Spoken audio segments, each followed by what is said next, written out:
तले वेदांत स्वामिनि निते नामिने ते सारस्वते सरस्वते देवे वाणी प्रचारिणे प्रचारिणे निर्विशेष शून्यवाद शून्यवादी पाचार्य ओम ज्ञानतिरामजस्य शलाकय शलाकय येन तस्मै श्री श्री गुरुवे नमः।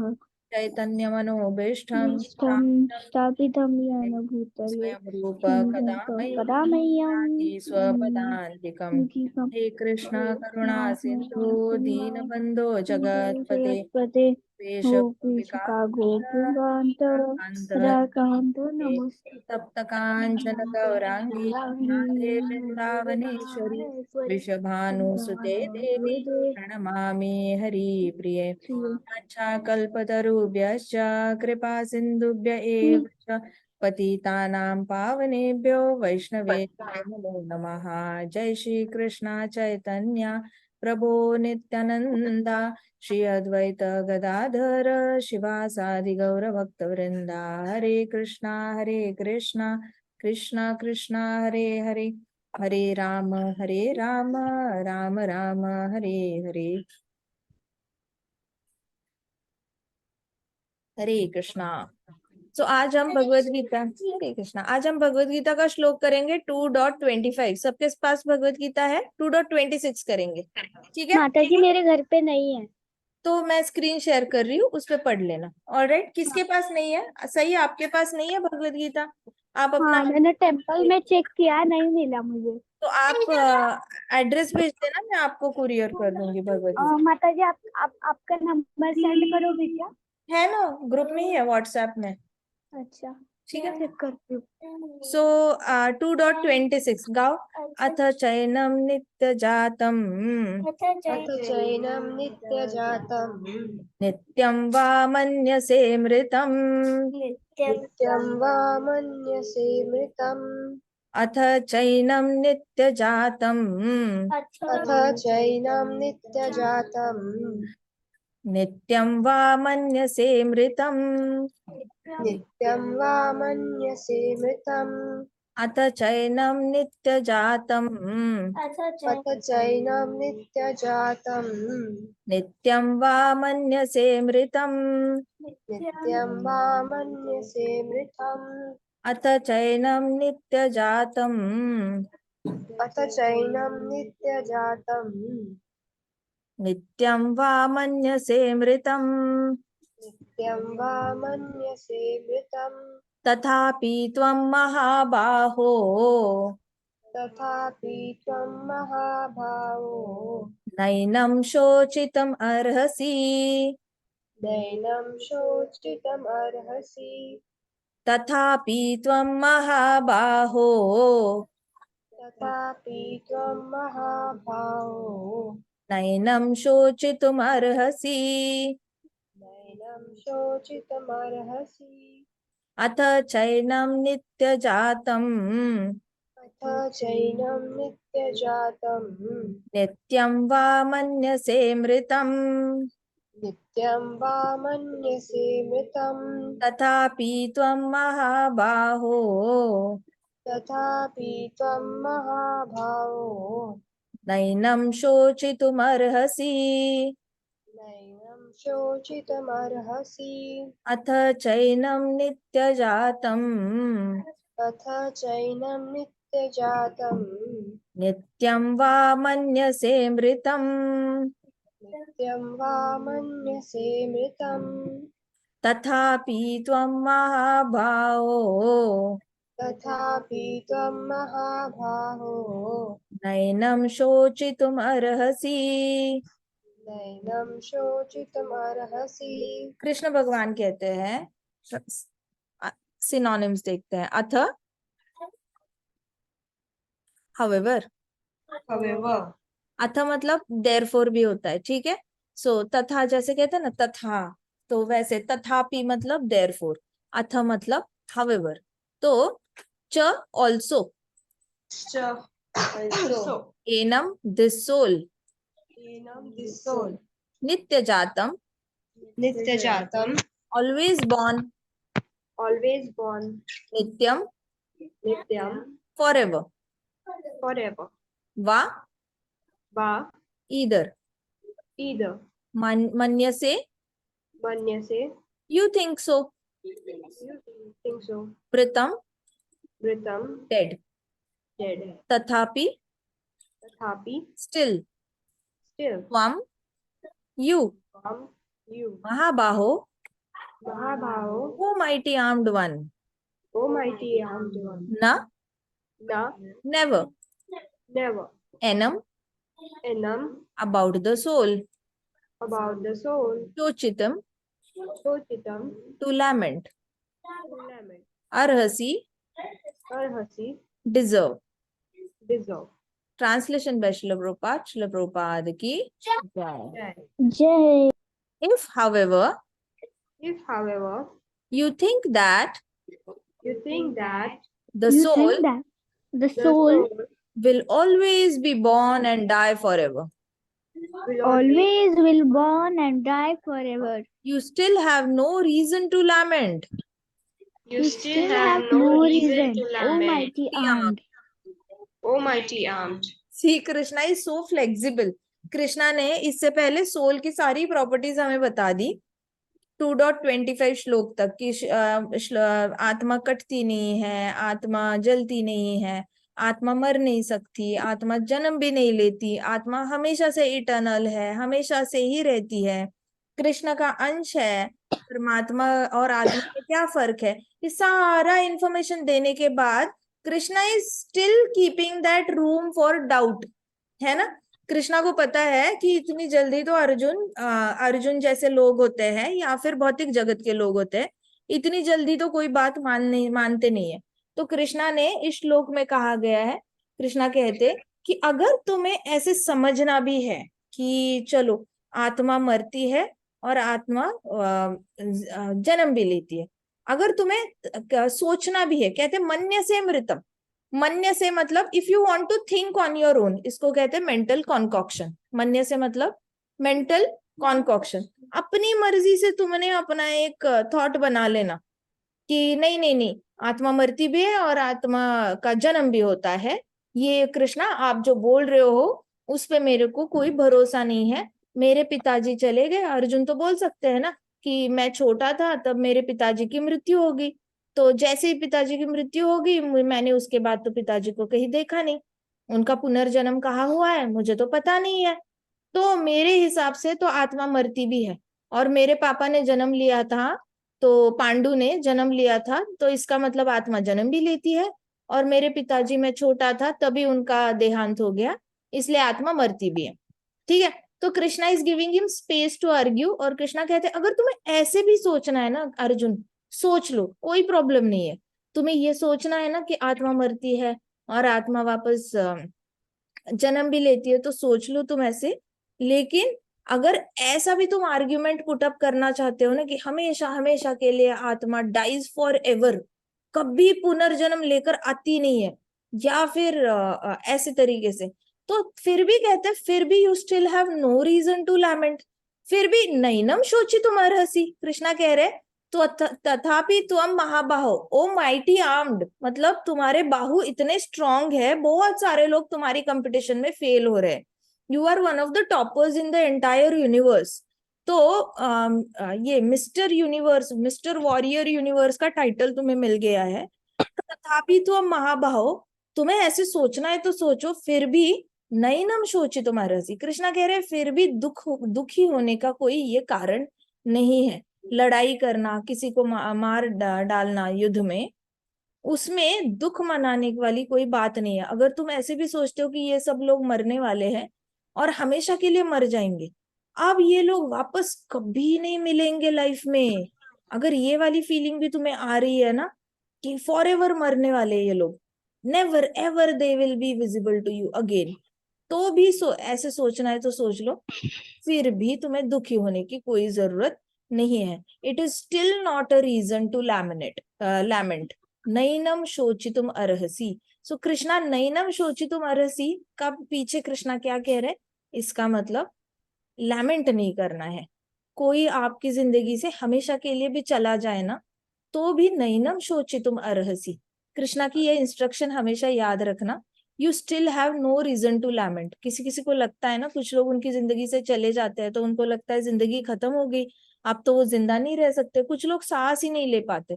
कोई माता अगर अपने बच्चे को खो दिया है तो वो माता को ब्रीदिंग प्रॉब्लम्स हो जाती है, वो सांस नहीं ले पाती, खाना नहीं खा पाती, खाना का प्लेट सामने आती है तो भूख मर जाती है। तो ऐसे सारे प्रॉब्लम्स हो जाते हैं माता पिता को जब वो अपने बच्चों को मृत्यु के हाथों खो देते हैं हमेशा के लिए। अगर कोई बच्चा घर छोड़ के भी चला जाता है और कहता है मैं वापस कभी नहीं आऊंगा, तब भी माँ बाप का भूख लगना बंद हो जाता है, प्यास लगना बंद हो जाता है, सांस लेने में दिक्कत आती है, बहुत ऐसे दहाड़े मार मार के रोते हैं माता पिता, इतना दुख होता है माता पिता को। तो कृष्ण कह रहे हैं कि अगर तुम्हें ऐसे सोचना है ना कि आत्मा हमेशा के लिए मरने वाली है, तो भी सोचो, कोई प्रॉब्लम नहीं है, it forever dies forever, ऐसे सोचना है। फिर भी ये इनफ रीजन नहीं है, नहीं ना सोचे तुम्हारे से, ये दुखी होने का, लैमेंट करने का कोई रीजन नहीं है। So Krishna doesn't consider somebody's death as a reason to lament. Krishna को ये वाला Krishna doesn't align with this feelings कि जहाँ पे मनुष्य बहुत ज्यादा शोक मनाते हैं किसी के मरने के बाद, क्योंकि कृष्णा को तो पूरी मूवी दिख रही है, कृष्णा को तो दिख रहा है कौन सी आत्मा अभी शरीर छोड़ के गई है, अगले जन्म में ये सबने इकट्ठे ही जन्म लेना है, सबने इकट्ठे ही मरना है, सबने इकट्ठे लड़ाई करनी है, इकट्ठे दोस्ती करनी है, इकट्ठे खाना खाना है, और अपने अपने रास्ते अलग अलग टाइम पे चले जाना है, लेकिन वापस इन लोगों ने इकट्ठे आना है। ये कृष्णा को भी दिख रहा है, हमें नहीं दिख रहा, बस अंदर हम जो मूवी में एक्ट कर रहे हैं हमें नहीं दिख रहा कि आगे के मरने के बाद अगले सीन में हम कितने लोगों से मिलने वाले हैं, लेकिन कृष्णा को सब दिख रहा है। तो कृष्णा कह रहे तुम्हें जैसे सोचना है वैसे सोचो अर्जुन, तुम्हारी मर्जी है, लेकिन फिर भी ये कारण नहीं है दुखी होने का। पर्पॉट में श्रील प्रभुपाद कहते हैं there is always a class of philosophers akin to Buddhist. माता जी मैं पढ़ सकती हूँ? क्या? मैं पढ़ सकती हूँ क्या? अभी ना हम आज लेट शुरू किया है ना, तो मैं एक एक लाइन पढ़ के समझाती हूँ, ठीक है। So there is always a class of philosophers always akin to Buddhist. ऐसे कुछ फिलोसोफर्स होते हैं, आपको मैंने स्पेशली देखा है, बहुत सारे लोग जब पूरी लाइफ, आधी लाइफ उन्होंने भगवान के बारे में सुना ही नहीं होता, और फिर जॉब लग जाता है, उनको नौकरी लग जाती है, अब काफी उनका माइंड ऐसे मतलब शांत हो जाता है कि हाँ लाइफ सेट हो गई, चलो टेंशन चला गया पढ़ाई का, ये चला गया, नौकरी का टेंशन चला गया, पढ़ाई का टेंशन चला गया, करियर का टेंशन चला गया, ये वाला थोड़ा सा इस स्टेज पे आते हैं तो सोचने लग जाते हैं कुछ भगवान के बारे में पढ़ लेना चाहिए, कुछ तो होता होगा, ऐसे करके तो नेचुरली वो बुद्धिज्म एक्सेप्ट करने की इंक्लाइंड रहते हैं, बुद्धिज्म एक्सेप्ट करने के लिए। तो प्रभुपाद कह रहे हैं कि आपको एक ऐसा क्लास ऑफ फिलोसोफर्स दिखेंगे, कुछ लोग होते हैं जिंदगी के बारे में, लाइफ के बारे में बहुत अच्छी अच्छी फिलोसॉफी बोलते हैं, शायर होते हैं, पोएट्स होते हैं, ऑथर्स होते हैं, तो ये सारे लोग होते हैं ना, ये फिलोसॉफिकल ओरिएंटेड, उनका माइंड ही फिलोसॉफी रिलेटेड होता है, उनको लाइफ के सीक्रेट्स पता करना बहुत अच्छा लगता है, लाइफ के ऊपर बात करना भी अच्छा लगता है। तो ऐसे कुछ क्लास ऑफ फिलोसोफर्स होते हैं जो बुद्धिस्ट साइड पे इंक्लाइन होते हैं, who do not believe in separate existence of soul beyond the body. तो ये लोग ना अलग से आत्मा के एग्जिस्टेंस के ऊपर विश्वास नहीं रखते कि आत्मा अलग से होती है, वो लोग सिर्फ बॉडी पे विश्वास रखते हैं कि बॉडी होती है, इतना पता है, जन्म के वक्त न्यूबॉर्न बेबी दिखता है, मरते वक्त कॉफिन में डाला हुआ इंसान दिखता है, तो जो दिखता है उस पे भरोसा करते हैं, जो नहीं दिखता उस पे भरोसा नहीं करते। वो कहते जो किसने देखा है अगला जन्म, किसने देखा है पिछला जन्म, जो दिखता ही नहीं उस पे क्या भरोसा करना। तो आपको ऐसे लोग भी मिलेंगे कि एक ही जिंदगी है, जी लो, ऐसे करके बताने वाले भी बहुत सारे लोग। So who do not believe in separate existence of soul beyond the body, ये लोग विश्वास नहीं करते। So when Lord Krishna spoke Bhagavad Gita, it appears that such philosophers existed. ये लोग हमेशा से ही थे, हमने पृथु महाराज की इंस्ट्रक्शंस में भी देखा था, पृथु महाराज सबको साथ में लेके चल रहे थे, इसलिए पृथु महाराज ने कहा था कि मेरे इंस्ट्रक्शन सिर्फ सिंसियर और ऑनेस्ट लोगों के लिए है, जो सुनना चाहते हैं मेरे इंस्ट्रक्शंस, उनके लिए है नहीं, जो बिल्कुल भी इंटरेस्टेड नहीं है सत्य जानने में। सो सिमिलरली कृष्णा को भी पता है कि ऐसे फिलोसोफर्स हमेशा एग्जिस्ट करते हैं जो बॉडी पे विश्वास रखते हैं लेकिन आत्मा पे नहीं। तो दे वर नोन एज लोकायतिकस एंड वैभाषिकास। अभी इसका उल्लेख पता है कौन करता है? भक्ति विनोद ठाकुर जी भी बताते हैं कि लोकायतिकास और वैभाषिकास ये 2 टाइप के लोग होते हैं जो लोगों को सिखाते हैं कि अच्छा काम करना, लोगों के बारे में अच्छा सोचना, लोगों को मदद करना, लोगों पे दया भाव दिखाना, काइंड रहना, कंपैशनेट रहना कितना इम्पोर्टेंट है, ऑनेस्ट रहना कितना इम्पोर्टेंट है, सिंसियर होना कितना इम्पोर्टेंट है, और लोगों को सबको इक्वली देखना, सारे लोगों को इक्वली देखना कितना इम्पोर्टेंट है। तो बहुत अच्छी अच्छी बातें सिखाते हैं ये लोग। इनको कहते हैं वैभाषिकास और Lokayatas. But then they don't believe in soul at all. उनका ना बिल्कुल भी आत्मा पे भरोसा नहीं होता। So such philosophers maintain that life symptoms take place at a certain mature condition of material combination. उनके हिसाब से क्या है कि कोई भी जन्म लेता है तो केमिकल कॉम्बिनेशन होने के बाद जन्म लेता है। उनके हिसाब से एक स्पेसिफिक केमिकल कॉम्बिनेशन इकट्ठे आना चाहिए। स्पेसिफिक केमिकल्स, बॉडी के सारे केमिकल्स, माता के गर्भ में अलग अलग केमिकल्स इकट्ठे आते हैं और बच्चा का शेप तैयार होता है उनके हिसाब से। और ऐसा टाइम आता है जहां पे ये सारे केमिकल्स डिस्पर्स हो जाते हैं, मतलब सेपरेट हो जाते हैं, तो तब उसको वो लोग मृत्यु कहते हैं। तो बुद्धिस्ट लोगों की फिलोसॉफी के हिसाब से for them it is a body is a combination of chemicals, that's all. तो उनके हिसाब से बॉडी का मतलब क्या है? Body is just a combination of chemicals and there is no soul inside it. Body हिलती है जब सारे केमिकल्स इंटैक्ट होते हैं, और उसमें से 1-2 केमिकल्स चले जाते हैं तो बॉडी हिलना बंद कर देती है, और 2 केमिकल्स निकाल दो बॉडी सांस लेना बंद कर देती है, और उसके बाद एक एक केमिकल हवा में इवेपोरेट होता है तो बॉडी पूरी तरह फिर खत्म हो जाती है दफन करने के बाद। सो सच फिलोसोफर्स इस पे बिलीव करते हैं। So the modern material scientist and materialistic philosophers think similarly. तो जितने भी साइंटिस्ट है, जितने भी रैशनल थिंकिंग वाले होते हैं, लॉजिकल थिंकिंग वाले होते हैं, प्रैक्टिकल सोचने वाले होते हैं, तो ये 3 तरीके के फिलोसोफर्स होते हैं। ये इमीडिएटली बुद्धिस्ट फिलोसॉफी को जल्दी से ग्रास्प कर लेते हैं, क्योंकि कहीं ना कहीं उनका साइंस और इनकी फिलोसॉफी दोनों मैच कर जाती है। वो कहते हैं कि हाँ हाँ, बुद्धिस्ट शास्त्रों में भी लिखा है कि हम बस एक कॉम्बिनेशन ऑफ केमिकल्स है, और उसके परे आत्मा वगैरह कुछ होती नहीं, दिखती नहीं है, माइक्रोस्कोप से दिखती नहीं है तो होती नहीं है। So according to them the body is combination of physical elements and at certain stage the life symptoms develop by interaction of physical and chemical elements. ये तो हमने अभी डिस्कस किया। The science of anthropology is based on this philosophy. Anthropology department होता है, काफी सारे लोग बीएससी एमएससी में इसमें पढ़ाई करते हैं। इस डिपार्टमेंट में भी यही सिखाया जाता है, कितने मॉलिक्यूल्स है, कितने सेल है, कौन सा केमिकल कॉम्बिनेशन है, ये बॉन्ड है, कोवैलेंट बॉन्ड है, ये सारे मॉलिक्यूल्स की स्टडी कर करके बॉडी पढ़ाई जाती है। तो ये लोग बॉडी को बॉडी की तरह देखना छोड़कर ये बॉडी को कैसे देखने लग जाते हैं? Collection of cells and molecules. ठीक है, छोटे बच्चे हैं उनको नहीं समझ में आएगा, लेकिन जो बड़े बच्चे हैं उनको समझ में आएगा कि छोटे छोटे सेल्स ऐसे होते हैं राउंड शेप में, और मॉलिक्यूल्स होते हैं 3-4 तरीके के सेल्स इकट्ठे आते हैं, उसका मॉलिक्यूल बन। हमको है। तो ये लोग ना एंथ्रोपोलॉजी में बॉडी को सेल और मॉलिक्यूल्स का कॉम्बिनेशन से कैसे बना हुआ है वो उस नजर से देखना सिखाते हैं। माइक्रोस्कोप के अंडर ये लोग फ्रॉग को रखेंगे, कभी रैट को रखेंगे, कभी रैबिट को रखेंगे, ऐसे करके अलग अलग एनिमल्स माइक्रोस्कोप के नीचे रखकर वो दिखाते हैं कि देखो ये नीचे फ्रॉग है और इसके यहाँ के केमिकल्स देखो कितने अलग अलग रंग के हैं, ये सेल्स देखो कितने अलग कलर्स के हैं, ये मॉलिक्यूल कॉम्बिनेशन है, इसका कलर अलग है।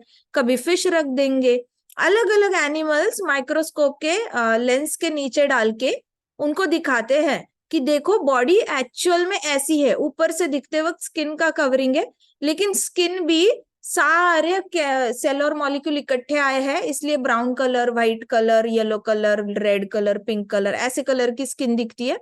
लेकिन अंदर उसके वो एक्चुअली इकट्ठे आए हुए सेल्स और मॉलिक्यूल्स है। तो इन लोगों की नजर ही बदल जाती है बॉडी को देखने की।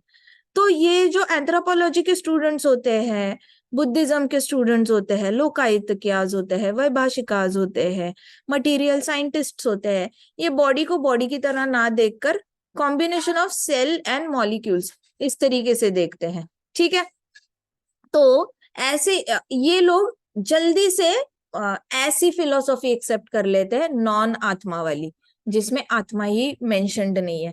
इसलिए आप देखो बहुत सारे धर्म है जो आत्मा का ज्ञान नहीं देते, लेकिन फॉलोअर्स आपको बहुत सारे मिलेंगे because of this scientific invention. ये वाला जो इन्वेंशन है, इसकी वजह से आपको ऐसे बहुत सारे लोग मिलेंगे ऐसे वाले धर्म फॉलो करने वाले। लेकिन सनातन धर्म जहाँ पे लोग री इनकारनेशन में बिलीव करते हैं कि हाँ, आत्मा पुनर्जन्म लेके आती है, अलग अलग शरीर लेकर आती है, कभी बदला लेने आती है, कभी उसी से विवाह करने के लिए आती है, तो कुछ ना कुछ सेटल्ड अकाउंट सेटल करने के लिए आती है। वो बिलीवर्स अलग ही होते हैं। वो शरीर को शरीर की तरह नहीं दिखते, वो शरीर को आत्मा के रूप में देखते हैं कि हाँ, इसके अंदर आत्मा है। लेकिन ये साइंस वाले सारा कॉम्बिनेशन देखेंगे। So many pseudo religions now become fashionable in America are also adhering to this philosophy as nihilist non devotional Buddhist sect. तो ये प्रभुपाद क्या कहते हैं? Nihilistic non devotional Buddhism sect. तो Prabhupada used to directly say कि Buddhism is not the way of life, Buddhism follow नहीं करना चाहिए, क्योंकि वो लोग शास्त्रों में विश्वास नहीं रखते। पहली बात तो वो लोग रियलिटी पे विश्वास रखते हैं। उनके यहाँ पे कोई गुरु आके गया होगा और गुरु की कोई स्टोरी हुई होगी लाइफ में, तो वो गुरु की स्टोरी वो मेंशन करेंगे बुक में, और गुरु के टीचिंग्स मेंशन करेंगे उस बुक में, and then they will believe the guru and his life and his stories and his philosophy rather than believing in Veda shastra. उनके ऐसे कोई स्पेसिफिक वेद शास्त्र नहीं होते, उनके अलग अलग मैसेंजर्स तो कृष्णा हर एक से कहीं ना कहीं से तो ऐसे लोग आएंगे ही आएंगे जो लोगों को सही रास्ते पे लेके जाने के लिए सत्व गुणी आत्माएं नॉर्मली आती है, जिनको लोगों को सही रास्ता दिखाना होता है। तो ये सत्वगुणी आत्माएं आती है तो उनके ऊपर बड़े बड़े बुक्स लिखे जाते हैं, उनकी लाइफ, लेकिन इनकी लाइफ नॉन डिवोशनल होती है। ये लोग फिश भी खाते हैं, ये लोग एग्स भी खाएंगे, ये लोग जंगल में जाएंगे तपस्या करने के लिए, तो वहां पे कोई एनिमल काटेंगे और उसको आग के ऊपर ऐसे जला जला के खाएंगे, हंटिंग करेंगे। तो this sect is not following any वैदिक जो हमारे मेथड्स होते हैं वैष्णविज्म के, तो ऐसा कुछ नहीं फॉलो। तो उसमें भक्ति भाव नहीं है, बाकी सब है। सत्वगुणी जीना है, मन मर्जी आए तो सत्वगुणी जिएंगे, कभी कभी रजोगुण मिक्स कर देंगे, अपनी मर्जी है, लेकिन नॉन डिवोशनल है, भक्तिमय उसमें कुछ भी नहीं है। That's why Prabhupada used to say कि one should not get allured by Buddhism words. तो ये जितनी कंट्रीज है, चाइना है हो गई, कोरिया हो गया, तो ये सारी कंट्रीज जो है ये बुद्धिज्म को बहुत हेविली प्रैक्टिस करती है।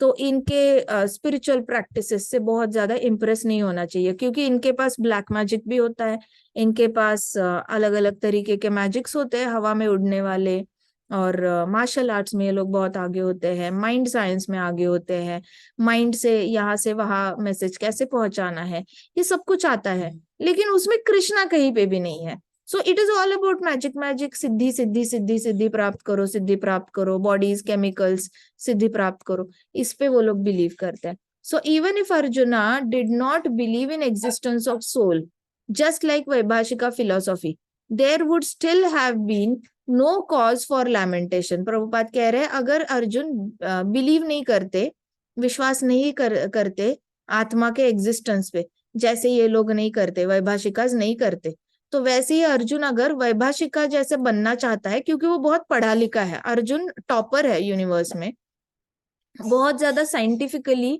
उसने कई सारे मंत्र पठन किए हुए हैं। So Arjun is one of those intellectual class, क्षत्रिय तो है लेकिन इंटेलेक्चुअल क्लास को बिलोंग करता है। सो अगर अर्जुन को नहीं विश्वास रखना वैभाषिका फिलोसॉफी में, तो भी नो कॉज फॉर लैमेंटेशन, फिर भी उसने दुखी नहीं होना चाहिए। लैमेंटेशन मतलब नॉर्मल सैडनेस नहीं होती, लैमेंटेशन मतलब सांस ना आने वाला दुख, मतलब आपकी सांस ही रुक जाती है, आप सांस लेने के लिए स्ट्रगल करते हो, इतना ज्यादा लैमेंटेशन एक्सट्रीम लेवल का दुख होता है. So no one laments the loss of certain bulk of chemicals. Krishna कह रहे हैं कि देखो, अगर अर्जुन इस पे विश्वास करता है ना कि आत्मा नहीं है, शरीर सिर्फ कॉम्बिनेशन ऑफ केमिकल्स है, वैभाषिका फिलोसॉफी, तो कौन रोता है केमिकल्स के लिए? अगर सामने कोई मर गया, उसके केमिकल्स डिस्पर्स हो गए, सारे केमिकल्स जल गए, राख हो गए मान लो, या फिर एवी मिट्टी में पड़ गए, और मिट्टी में पड़ने के बाद एवी मतलब हवा में डिसॉल्व हो गए, जो भी होना है, केमिकल के लिए कौन रोता है? केमिकल के लिए तो कोई भी नहीं रोता. तो प्रभुपाद कह रहे हैं कि no one laments for loss of chemicals, it is just a bulk of chemicals. देखा जाए तो हमारी बॉडी में जितने केमिकल्स है, वो सारे केमिकल्स अगर हम उसका रेशो निकाले, अमेरिकन साइंटिस्ट ने निकाला है, अमेरिकन साइंटिस्ट ने बोला है कि बॉडी में इतनी गैस होती है, इतने ये सारा लिक्विड होता है, इतना ये होता है, इतना केजी उतना केजी, ऐसे करके ना टोटल सिर्फ 136 रुपीज का केमिकल बन जाता है. तो क्या हमारी बॉडी की कीमत 136 रुपीज है? 136 रुपीज है नहीं ना. तो लेकिन 136 रुपीज में हमारी बॉडी बन सकती है उनके हिसाब से, क्योंकि सारे केमिकल्स इकट्ठे करो, उन्होंने सारे केमिकल्स के नाम भी लिखे कि बॉडी में पूरी लिस्ट है उनके पास, इतने सारे केमिकल्स बॉडी में होते हैं, और सबकी बॉडी में ये केमिकल्स होते हैं, थोड़े बहुत कम ज्यादा. अगर ये केमिकल्स आप बाहर खरीदने जाओगे तो प्रभुपाद कहते हैं 136 रुपए में आपकी पूरी बॉडी के केमिकल्स आप खरीद सकते हो मार्केट से. So that is the bulk of chemicals. अब ये वाले 136 रुपए के केमिकल्स अगर कहीं गिर गए, खत्म हो गए, कौन वहां पे बैठ के सांस ना आने तक रोएगा दहाड़े मार मार के? कोई नहीं रोएगा. लेकिन अर्जुन मारने से पहले ही रो रहा है, अर्जुन को पहले ही हाथ कांप रहे हैं, पसीने आ चुके हैं, और वो रोने वाला है. सो कृष्णा कह रहे हैं अगर तुम्हें सोचना है ना कि आत्मा मरती है हमेशा के लिए और आत्मा होती नहीं है, तुम्हें ऐसे भी सोचना है तो सोचो, कोई प्रॉब्लम नहीं है. कि फिर तुम केमिकल के लिए तो मत रो. एटलीस्ट तुम्हें, तुम्हारा जो मूड बन गया है पूरा डिप्रेशन वाला और बहुत ज्यादा दुखी तुम हो रहे हो, तुम्हें बहुत एंग्शियसनेस हो रही है, क्या होगा इनका आगे, मैंने ऐसे किया तो तुम्हें टेंशन ही नहीं है, तुम इनको मार दो, इनका पुनर्जन्म होना ही नहीं है, तो तुम्हें टेंशन ही नहीं है कि इन लोगों ने आगे जाके डॉग बन जाना है, डोंकी बन जाना है, या क्या बन जाना है. तुम्हें इसकी भी चिंता करने की जरूरत नहीं. ये लोग नरक जाएंगे या स्वर्ग जाएंगे, इसकी भी तुम्हें कोई चिंता करने की जरूरत नहीं, क्योंकि ये लोग तो केमिकल्स ही है. तो क्यों दुखी हो रहे हो? सही दिया ना कृष्णा ने आर्ग्यूमेंट? सही दिया या नहीं दिया? कृष्णा इज इंटेलिजेंट ना.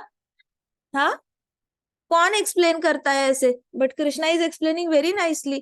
कृष्णा ने हर हर फेयर से अर्जुन को इंडिपेंडेंस दे रहे, पूरा फ्रीडम दे रहे कृष्णा अर्जुन को. कह रहे मैंने जो बोला उस पे तुम्हें नहीं भरोसा करना तो भी मत करो, तुम्हें जो मन में आए उसी पे भरोसा करो, लेकिन दुखी मत हो जाओ, क्योंकि केमिकल के लिए दुखी कोई नहीं होता, और तुम दुखी होगे तो it is not befitting for a महाबाहो. एक महाबाहो को शोभा नहीं देता सेट ऑफ केमिकल्स के लिए रो रहा है. एंड तो प्रभुपाद कहते हैं कि no one laments for a loss of bulk of chemicals and stops discharging his prescribed duty. अच्छा, कोई केमिकल लॉस हो गया, आपके पास एक पॉलिथीन है, उसके केमिकल्स सारे खत्म हो गए, गिर गए मिट्टी में मिल गए, तो आप अपना कर्तव्य करना थोड़ी ना भूलोगे. ऐसे घर पे जाके मम्मा को थोड़ी बोलोगे मम्मा आज डिनर नहीं करना मैंने, मम्मा कल मैंने ब्रेकफास्ट नहीं करना, मैंने लंच नहीं करना. लेकिन अगर जो लोग तो वैभाषिका फिलोसॉफी को बिलीव करते हैं कि आत्मा होती नहीं है, सिर्फ शरीर ही शरीर होता है, फिर आप केमिकल के लॉस की वजह से खाना पीना क्यों छोड़ देते हो? आप केमिकल की लॉस की वजह से शॉक में क्यों चले जाते हो? आप केमिकल के लॉस की वजह से अपना कर्तव्य करना ही छोड़ देते हो. पिताजी दुकान पे जाना छोड़ देते हैं, माता अच्छे से कुकिंग करना छोड़ देती है, घर में हैप्पी एनवायरनमेंट नहीं रहता, घर में हमेशा दुखी दुखी एनवायरनमेंट रहता है. अगर केमिकल का ही लॉस है, आपका आत्मा पे भरोसा ही नहीं है, सिर्फ शरीर पे ही शरीर सेट ऑफ केमिकल्स है, उसके लिए कौन अपने कर्तव्य करना छोड़ता है? लेकिन अर्जुन कह रहे, कृष्णा कह रहे कि केमिकल लॉस से कोई अपनी कर्तव्य तो नहीं छोड़ता ना. तुम तो अपना कर्तव्य ही भूल रहे हो, तुम तो अपनी ड्यूटी ही भूल रहे हो. तुम क्षत्रिय हो, तुम्हारी ड्यूटी है लड़ाई करना, तुम्हारी ड्यूटी है लोगों को बचाना, तुम तो अपनी ड्यूटी ही छोड़ रहे हो फॉर सेट ऑफ केमिकल्स.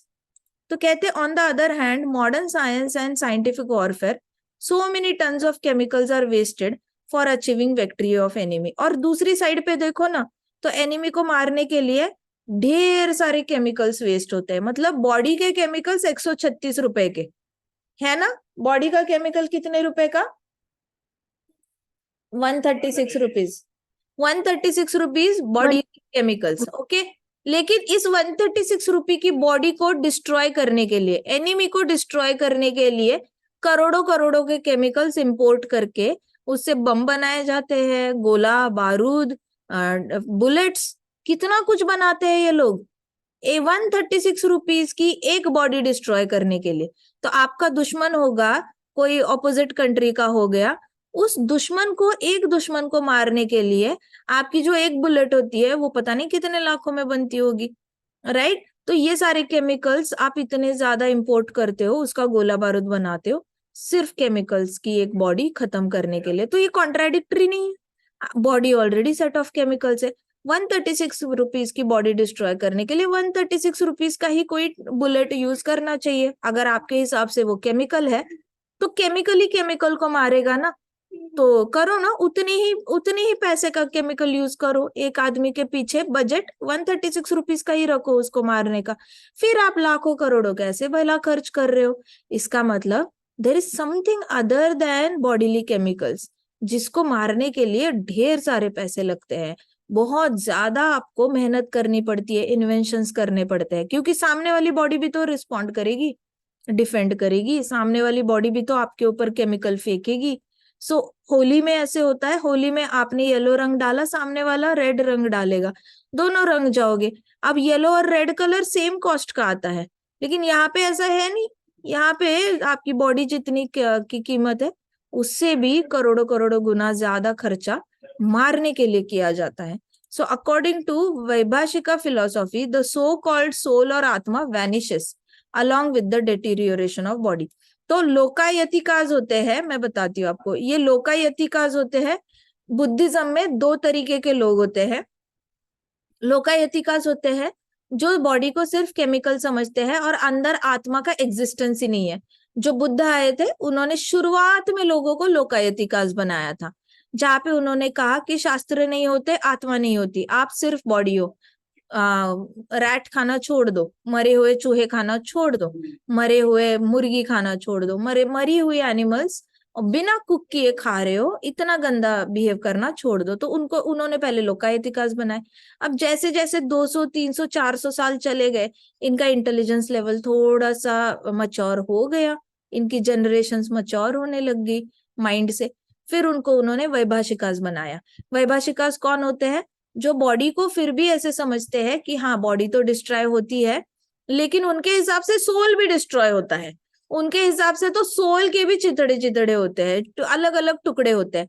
तो उनके हिसाब से क्या होता है कि कोई मर जाता है तो ये चाइना के शास्त्र होते हैं, कोरिया हो गया, बुद्धिज्म हो गया, ये सब लोग इसी पे विश्वास करते हैं कि एक चाकू होता है शरीर को मारने वाला और दूसरा चाकू होता है आत्मा को, सोल डिस्ट्रॉयर कहते हैं, आत्मा को मारने वाला। वो आत्मा के कई सारे टुकड़े होके पूरे ब्रह्मांड में ऐसे फैल जाएंगे। फिर ये लोग कहते हैं कि कोई एक पहाड़ होता है, वहां पे कोई ऐसी एक घास उगती है जहाँ पे बहुत सारे तपस्वी बैठे रहते हैं, जिनकी समाधियां बनी रहती है।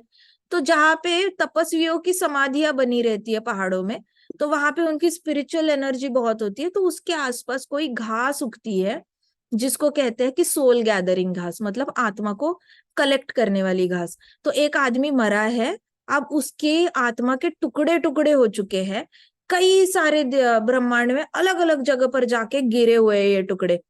तो ये आदमी कहीं ना कहीं रैबिट बनकर है, और किसी जगह पर वो मनुष्य बनकर जिंदा है, और किसी जगह पर वो औरत बनकर जिंदा है, किसी जगह पर वो किसी का पिता है, किसी जगह पर सेम आदमी किसी की पत्नी है। लेकिन अभी ये लोग क्या करते हैं, वो घास जो होती है, उस घास को, जो तपस्वियों के आसपास, समाधियों के आसपास जो उगी है घास, उसको यूज करके वो कुछ तो ऐसे मेडिटेशन करेंगे जिससे कि उसके सारे आत्मा के टुकड़े जो हुए हैं वो इकट्ठे आएंगे और उसका रीबर्थ होगा, वो वापस जन्मेगा। तो ये वाली जो फिलोसॉफी है ये वैभाषिकास के अंडर आती है। तो वैभाषिका फिलोसॉफी के हिसाब से सो कॉल्ड आत्मा वैनिश हो जाती है along with deterioration of body, मतलब गायब हो जाती है, इनविजिबल हो जाती है, और उसके कई सारे टुकड़े हो जाते हैं। So in any case whether Arjun accepted Vedic conclusion that there is an atomic soul or he did not believe the existence of soul, he had no reason to lament. तो कहती कि अगर तुम्हें भरोसा है आत्मा है तो भी मत रो, क्योंकि वो आत्मा ने वापस जन्म लेकर आना ही है किसी और शरीर में, रीइंकारनेशन तो होगा ही होगा या नहीं होगा।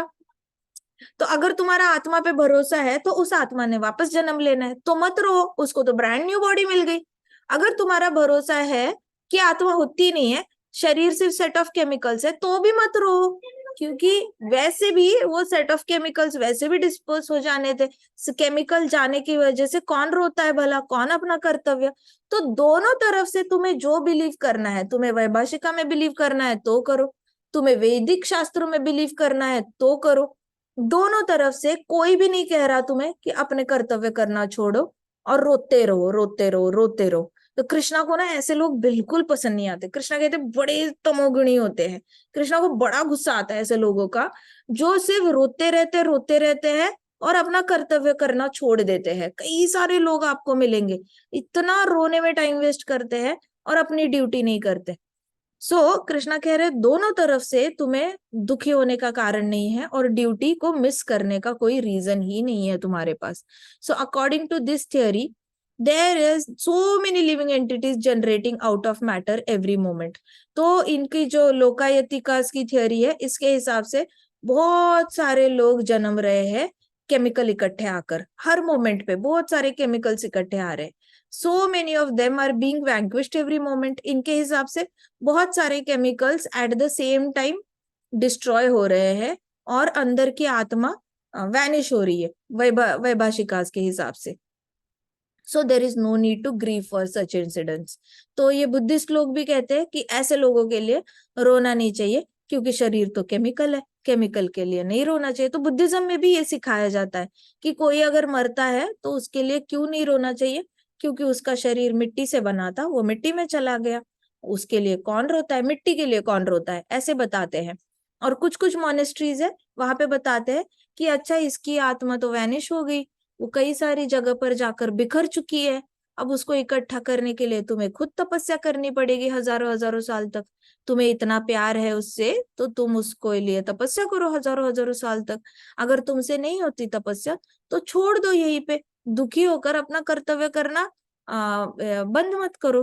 Just you carry on with your life, you forget that person and you carry out, find some forgiveness for yourself in your heart.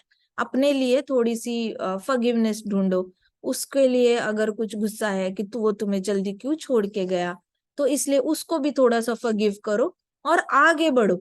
ऐसे करके बुद्धिज्म भी आगे बढ़ने का मार्ग दिखाते हैं लोगों को किसी की मृत्यु के बाद।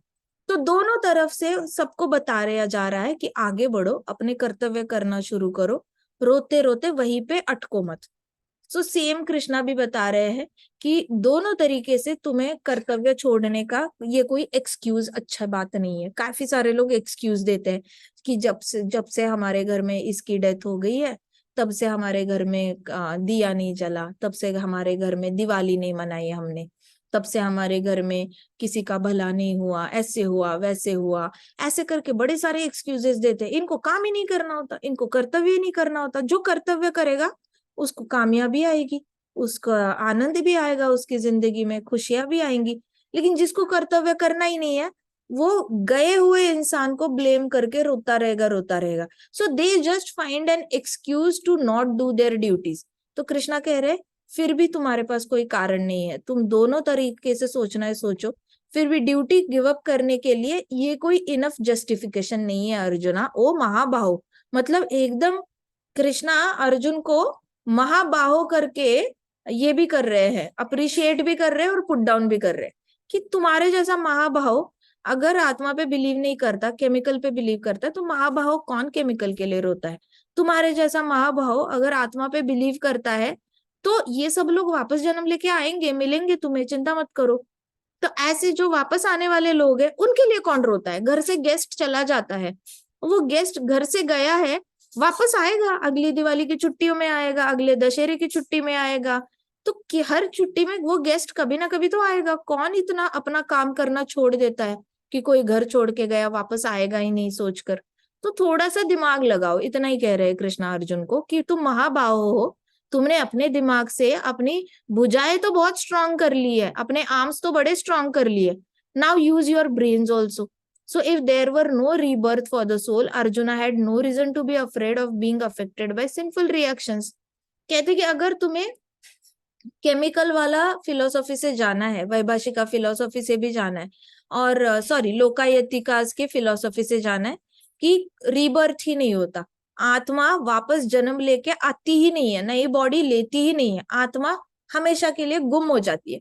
अगर तुम्हें ऐसे भी सोचना है तो भी तुम्हें टेंशन नहीं, क्योंकि तुमने किए गए कर्मों का तुम्हें कोई पाप ही नहीं लगेगा, उनके सिंफुल रिएक्शंस का तुम्हें तो कोई पाप ही नहीं लगना, क्योंकि ये लोग वापस जन्म लेके आ ही नहीं रहे, इनकी बॉडी तो केमिकल में मिट्टी से बनी है, मिट्टी से मिल जाने वाली है. तो तुम्हें डरने की जरूरत नहीं है कि सिंफुल रिएक्शंस उनको किलिंग के लिए, due to the killing of his grandfather and teacher, उसकी वजह से तुम्हें कोई पाप लगेगा. क्योंकि जहां पे पुनर्जन्म ही नहीं है वहां पे पापों के रिएक्शंस कैसे आ सकते हैं, है ना. इसलिए कुछ लोग कहते हैं ना कि आपको अगर क्रेडिट कार्ड है आपके पास और आपको पता चले कि अगले 5 मिनट बाद या कल आप शाम को 6 बजे मरने वाले हो, तो आप क्या करोगे. कहते हैं मैं पूरा क्रेडिट कार्ड यूज करूंगा, क्योंकि मुझे मैं उसका बिल चुकता करने से पहले ही मैं मर जाऊंगा, तो इसलिए मैं क्रेडिट कार्ड पे बहुत सारी शॉपिंग करना चाहूंगा. गधों को इतना नहीं पता होता कि जितना आप उधार लेते हो, आपको अगला जन्म में आकर वो उधार को वापस देना पड़ता है. इसीलिए माँ बाप बचपन से जो बच्चों पे खर्चा करते हैं ना, वो माँ बाप ने पिछले जन्म में उधारी ली होती है उनसे, तो माँ बाप उनको रिटर्न कर रहे होते हैं उसको. फिर बच्चे ने उसको बहुत ज्यादा, मरते दम तक बच्चे ने उसका बहुत अच्छा ख्याल रखना चाहिए. That is the only way एक बच्चा माँ बाप का उधार चुकता कर सकता है. जो बच्चा माँ बाप की केयर नहीं करता मरते दम तक, फिर वो बच्चे को जन्म लेके आना पड़ता है, वो माँ बाप उसके बच्चे बनकर आते हैं, और फिर उसको बहुत खर्चा करना पड़ता है अपने माँ बाप पे जो बच्चे बनकर आए हैं उसके अगले बार. तो ये साइकिल चलती रहती है, क्योंकि आप माँ बाप का जो ख्याल नहीं, धर्म का वाहन नहीं करता. फिलियल पाइटी कहते हैं उसको. फिलियल पाइटी मतलब माँ बाप के प्रति आपका बहुत ज्यादा आदर से, प्यार से उनका एंड तक उनका ख्याल रखना. जो ये नहीं करता फिर वो साइकिल में फंस जाता है, उसको वापस जन्म लेकर अपने माँ बाप का माता पिता बनकर आना पड़ता है. और उसने, माता पिता ने जितना खर्चा किया होता है उस पे, जितना टाइम इन्वेस्ट किया होता है, पैसे इन्वेस्ट किए होते हैं, कपड़े दिए होते हैं, खाना दिया होता है फ्री में, दिए में ऑयल डाला होता है, वो भी जितना भी लिया है बच्चे ने उसको वो वापस करना पड़ता है अपने बच्चों को. तो इस तरीके से ये साइकिल चलती है. तो जो लोग सोचते हैं ना कि मैं क्रेडिट कार्ड पे सारा खर्चा करूंगा और मैं मर जाऊंगा, क्योंकि मैंने तो वापस देना ही नहीं है, मेरे को तो पुनर्जन्म होना ही नहीं है, मैं तो केमिकल हूं. तो फिर ये लोगों का, तो कृष्णा कह रहे हैं अगर तुम्हें ऐसे सोचना है तो भी तुम्हें टेंशन लेने की जरूरत नहीं. मारो अपने ग्रैंडफादर को, मारो अपने टीचर को, क्योंकि उनको मार के तुम्हें पाप लगेगा ही नहीं, तुम्हारा तो पुनर्जन्म होना ही नहीं है, तुम तो अपने आप को भी केमिकल समझ रहे हो, तो तुम्हें कोई तकलीफ नहीं है, तुमने भी मर जाना है, तुम्हें कौन सी रिएक्शन आएगी, कोई भी रिएक्शन नहीं आएगी पाप की. तो अर्जुन को ना कृष्णा चारों ओर से जस्टिफिकेशन दे रहे हैं कि ड्यूटी ना करने का एक्सक्यूज तुम किसी भी तरीके से दे नहीं सकते. तुम्हें जेड़े मर्जी जिस चीज पे बिलीव करना है, जिस फिलोसॉफी पे बिलीव करना है करो, तुम इंडिपेंडेंट हो, तुम अपने डिसीजन ले लो, जिस पे बिलीव करना है करो, जिस पे नहीं करना मत करो, लेकिन ड्यूटी ना करने के लिए ऐसे फालतू के एक्सक्यूजेस मत दो. ठीक है, हम आगे का जो ये है भगवत गीता का यही श्लोक वो कल करेंगे हम. ऑलराइट, भगवत गीता की जय. श्रील प्रभुपाद की जय. श्री श्री राधा श्याम सुंदर की जय. श्री श्री कृष्ण बलराम की जय. हरे कृष्णा हरे कृष्णा हरे कृष्णा कृष्णा कृष्णा हरे हरे, हरे राम राम राम हरे हरे. अरे आप लोगों ने अभी लॉग इन किया क्या? हाँ माता जी. ओहो, ये 8:30 से चल रहा था इसका.